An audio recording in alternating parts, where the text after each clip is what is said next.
Recently, I competed in Pass the Build, a spin-off of Grian's Guess the Build, hosted by FreeSpaghet. In this game, you build a build, and then people add to it, with decreasing amounts of time. This was the build that I had in mind at the beginning of the event. I kind of planned in advance on a creative world, got to build something cool.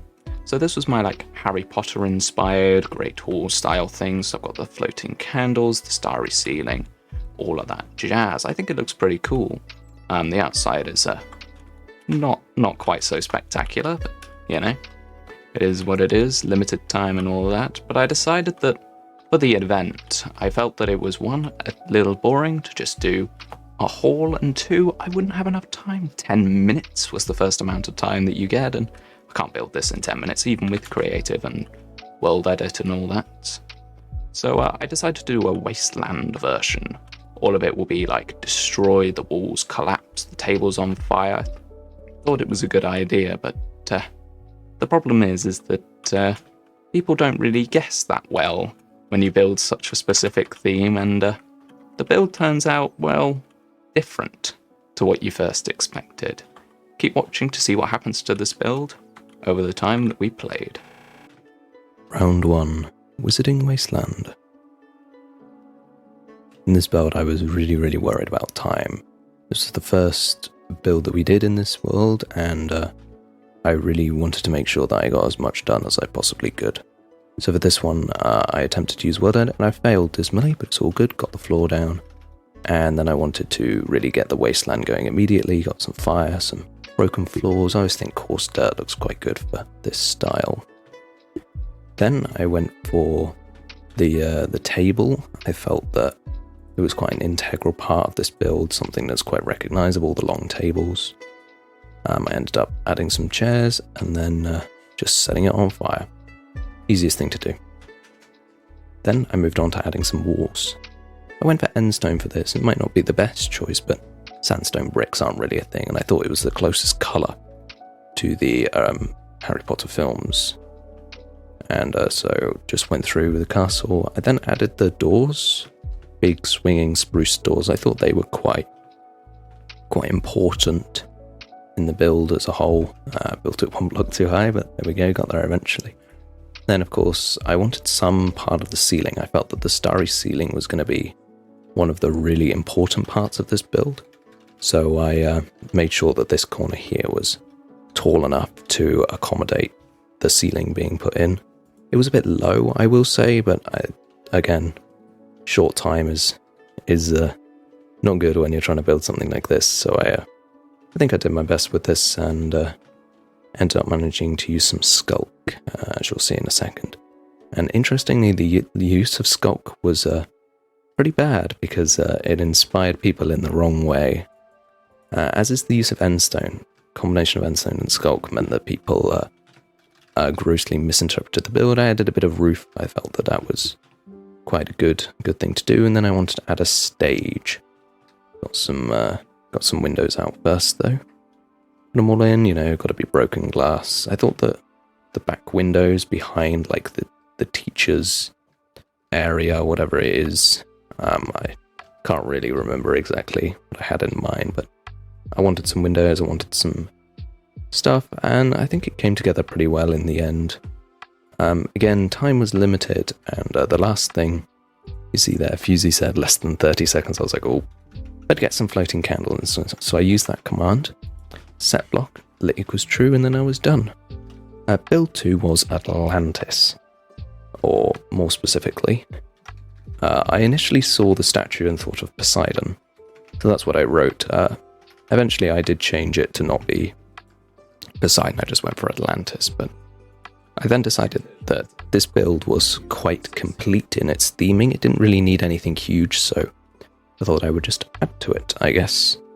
I saw that there was coral, stuff like that, so I was like, well, some broken down, decrepit buildings, I guess. So I got some sandstone out. Felt that the cut sandstone was a good choice, mixed with the normal sandstone for the broken down feel. And yeah, added some windows, added a bit of ceiling. It was pretty good overall. I was quite happy with it. I then had quite a lot of time left. I examined the statue there because I wasn't entirely sure. I ended up supposing, well, it was supposed to be an elderly statue, which I did not pick up on at all. It's actually because of the glasses and the cane.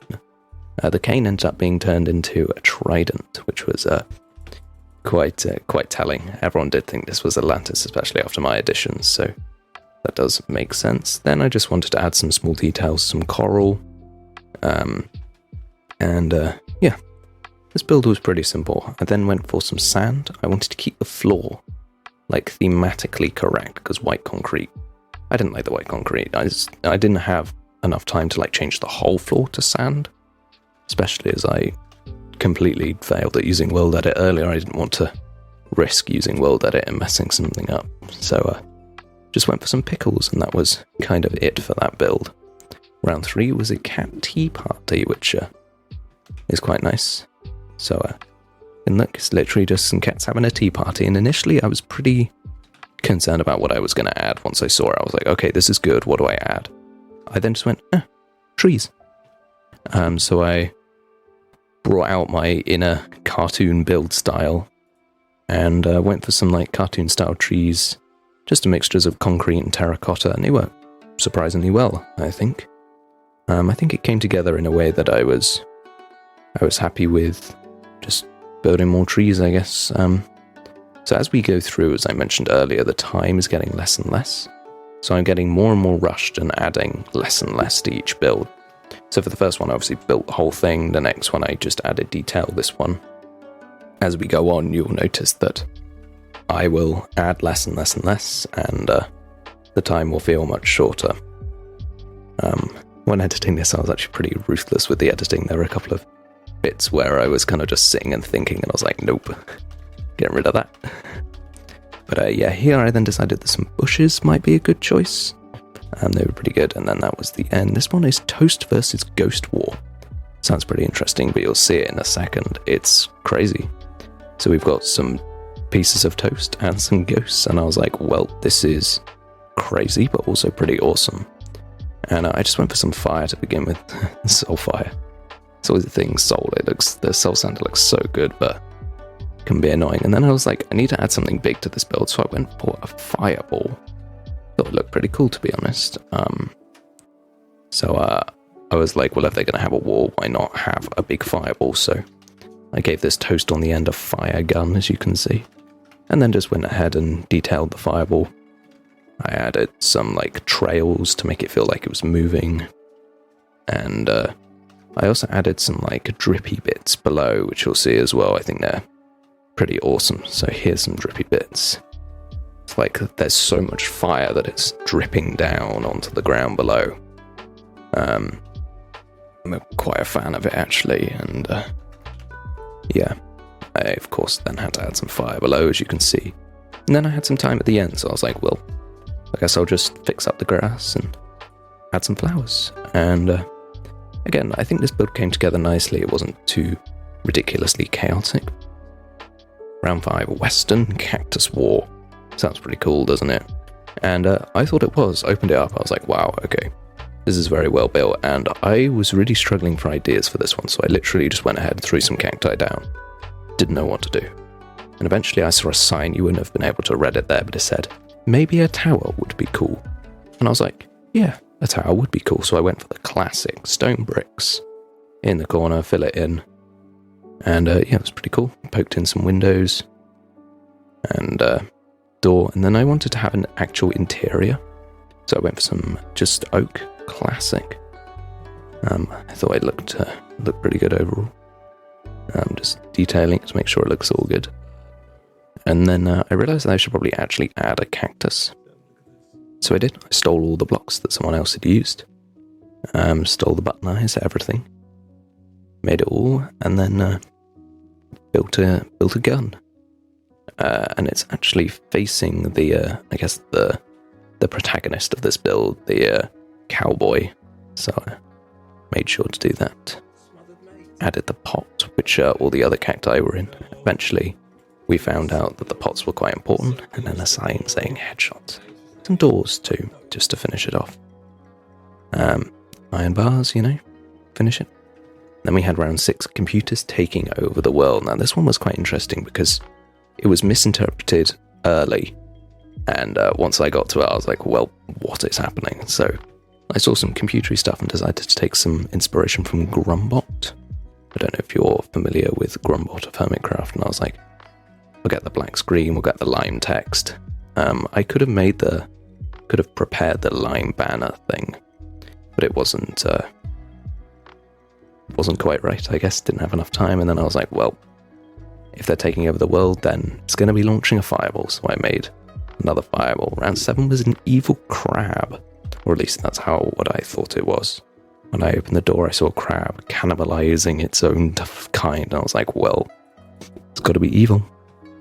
So, firstly, again, in a similar way, I just added some detail, little pieces of coral, nothing too crazy, and then I decided that an island with a mangrove tropical tree would look pretty cool.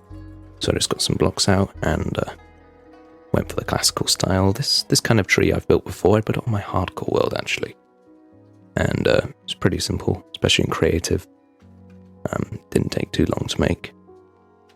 And yeah, this round for me went particularly quickly. I seem to remember it was kind of crazy. You can see there, it just went time and it was done. Here it is, Candy attacks a hat.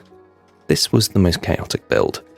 When I opened it up, I could not work out what was going on. I saw candy canes, I saw a hat, I saw a pyramid, and I was extremely confused. So I literally just stole the blocks of a candy cane, built a couple of candy canes, and you can see there in chat, 20 seconds. Crazy. I did not have enough time for this build, but that was kind of the point. That's what made it so enjoyable. So I added 2 more candy canes, and I actually built overtime so I could finish it. But that was it, and this was a super fun event, and here are my results for the Abandoned End Castle, which was what most people interpret it as. And what is that? Yeah, I genuinely don't know what happened. Like, what's all the red? It turns out they're lasers coming from the eye portals, which is very cool, but it meant that no one got my build, but you know, it's all good. Now, as I'm flying around, I will say a quick outro, you know? So, yeah, hopefully you enjoyed this video. It was very enjoyable to partake in, and it was the first bit of editing I've done in a little while, so leave a comment below, tell me what it's like, and, yeah, subscribe. I do have one final comment to make, and that is about the people that I've been playing with. They were, about half the members of a new SMP that I'm joining called Whimsicraft.